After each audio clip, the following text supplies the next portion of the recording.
Hey guys, so I just got this Flow Surfskate Wedge from DB Longboards.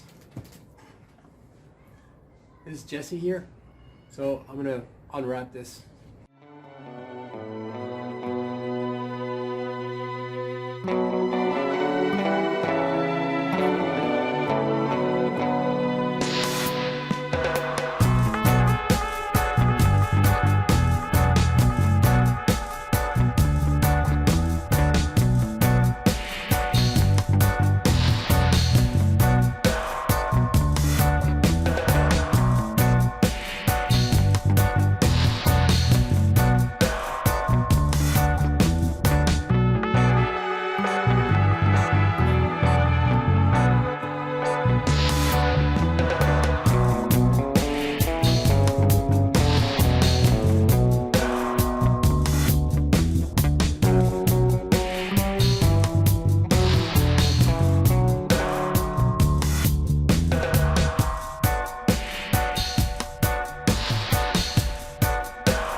So after some serious testing and riding, I'm back in my board yard.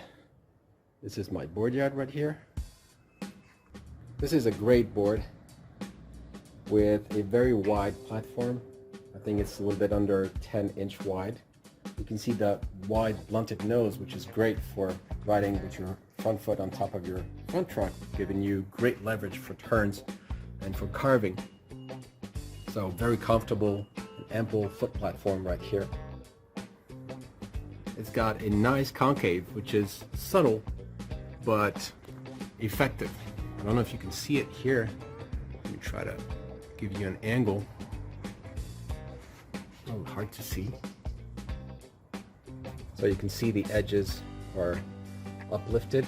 It gives you a good strong foothold when riding, when carving hard. The concave actually goes all the way up to the nose. It gives you a good foot tuck. The short kicktail is short but really effective. I mean, it only takes a little pressing here to lift the board.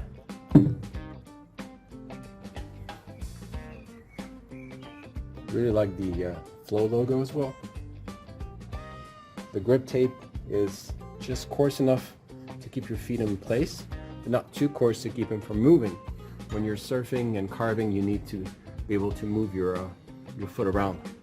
I found the best place for the foot is right here at the base of the kick when you're just pumping and carving. And of course, the kick comes in really handy for hopping on and off the curbs, you know, doing small ollies and so on.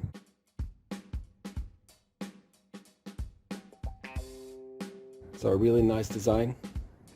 Half of the deck has this ocean-inspired turquoise artwork, really nice looking. I really like that. And the other half is this natural olive wood color. Here's the Flow Surfskate truck system. The front truck, as always, is the turny one, while the rear truck is the stable one.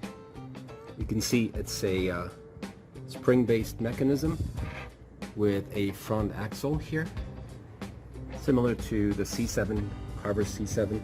It's got two settings, which is really great.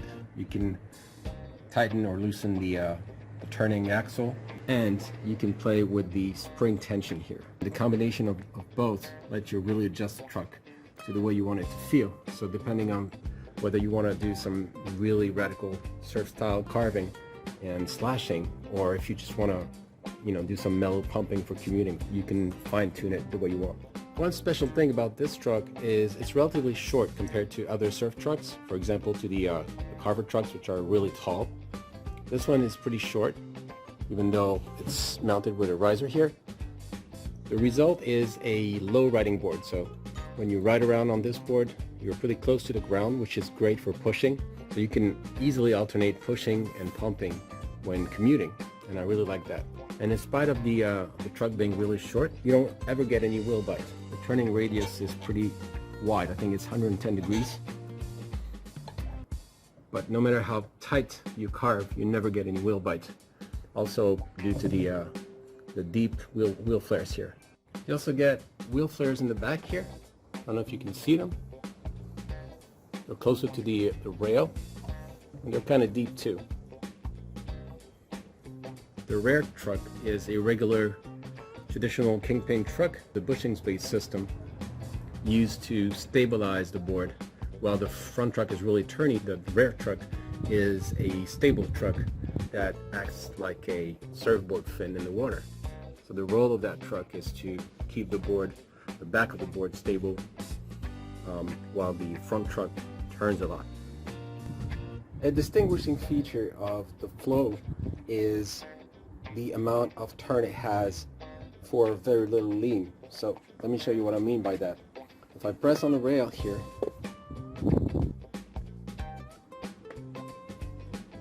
I get a lot of wheel turn with very little incline in the deck, very little lean.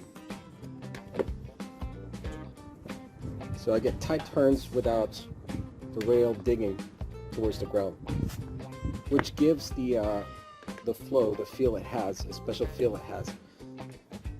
Doesn't make the board less turny, but it makes it a lot more stable when carving and riding long distances, namely, and also at speed. For this reason, it's a very good board for beginner surf skaters. In comparison, if I go to my Swelltech, I don't know if you can see that, but the rail dives really close to the ground. You can see the amount of lean here is huge. The rail, like on a surfboard, the rail really turns towards the ground.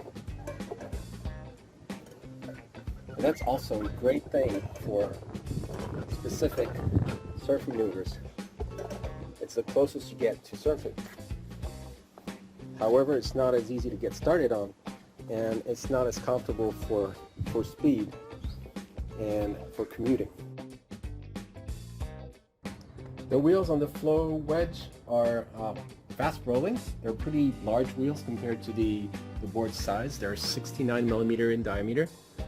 And the Duro is a 78.8, which is relatively soft.